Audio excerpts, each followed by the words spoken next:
దేవుని పరిశుద్ధ నామానికి మహిమ కలుగును గాక. అందరం చేతులు హల్లెలూయా చెప్తాం. హల్లెలూయా.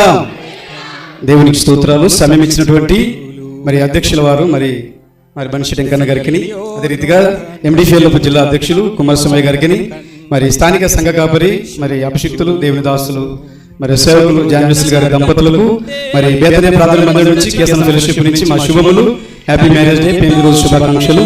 మరి ఈ రోజు మరి అతిథులకు వచ్చినటువంటి మరి పెద్దలకు కూడా సేవకులకు మా హృదయపూర్వక వందనాలు. మరి కేసన ఫాస్ట్ ఫెలోషిప్ అధ్యక్షులు జోసెఫ్ సురేష్ గారికి కూడా మా ప్రత్యేకమైన వందనాలు తెలియజేస్తూ ఉంటున్నాను.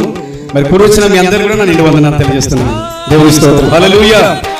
మరి ఈరోజు మరి జాన్విస్ గారి ఈ ప్రాంతానికి వచ్చిన నాటి నుంచి మొదలుకుంటే ఈ రోజు వరకు వారు బ్రతుకు జీవితంలో ప్రభు సేవలో పడినటువంటి ప్రయాసకు ప్రతిఫలముగా చక్కటి గృహమును, మందిరమును, సంఘమును దేవుడు ఇచ్చి ఉన్నాడు. అందుకే ప్రభువునను ప్రయాసము వ్యర్థము కదని దేవుని యొక్క వాక్యం సెలవిస్తుంది. ఆ రోమా పత్రిక 8:28లో దేవుని ప్రేమించే వారికి ఆయన సంకల్పం చొప్పున పిలువబడిన వారికి మేలు గడకే సమస్తం సమకూడి జరుగుతున్నది. మరి వారు గృహము కట్టే కంటే ముందుగా మందిరములు కట్టుకున్నారు. చాలా మంది అయితే మరి గృహాలు కట్టుకుంటారు, ఆ తర్వాత మందిరాలు కట్టుకుంటారు. సరే, కొంతమంది మందిరాలు కట్టుకుంటారు, కొంతమంది గృహాలు కట్టుకుంటారు. ఏదేమైనప్పటికీ వారైతే వారి సేవా జీవితంలో చక్కగా మందిరం కట్టుకున్నారు ముందుగా. ఆ తర్వాత ఈరోజు మరి నూతన గృహం నిర్మించుకునే కృపను కూడా దేవుడు ఇచ్చి ఉన్నారు. ప్రభు కొరకు వారు ప్రయాసపడ్డారు కనుక, ప్రభు మందిరాన్ని మొదటిగా నిర్మించుకున్నారు కనుక ఆ తర్వాత వారు నివాసం చేసుకోవడానికి కూడా చక్కటి గృహం ఇచ్చి ఉన్నారు. అదే రీతిగా ఈ భూమండలంలో వారు వివాహం ద్వారా ఇరుగురు జతపరచబడి మరి భౌతికమైన పిల్లలతో పాటు ఆత్మీయమైన పిల్లలను కనడానికి దేవుడి కృప చూపించాడు. మరి ఈరోజు 25 సంవత్సరాలు పూర్తి చేసుకున్నటువంటి శుభ సమయంలో 22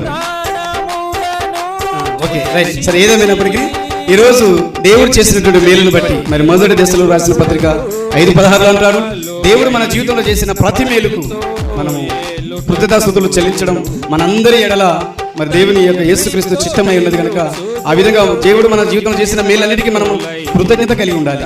ఉదయం లేచిన నుంచి మొదలుకుంటే రాత్రి పడుకునేంత వరకు కూడా దేవునికి స్తుతులు కృతజ్ఞతలు మనము చెల్లించాలి. ఈ రీతిగా పరిశుద్ధులను పిలిపించుకొని దేవునికి కృతజ్ఞతాస్తుతులు చెల్లించడం అది వారికెంతో ఆశీర్వాదం, మనకెంతో ఆనందకరం.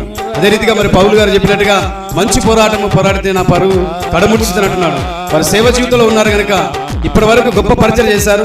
ఇంకా బలమైన పరిచయం చేస్తూ అనేక ఆత్మలను సంపాదించి అందరినీ కూడా దేవుని రాకడ కొరకు సిద్ధపరిచి ఆత్మల సంపాదకులు కలిగి ఆర్థికంగా, ఆరోగ్యంగా, ఆత్మీయంగా కూడా అన్ని విషయాలుగా మరి దీవించబడుతూ మంచి బలమైన పరిచయం చేయాలని మనసారా కోరుతూ నా దీవులు తెలియజేస్తూ నా మాటలు ముగిస్తున్నాను. దేవునికి మహిమ కలుగును.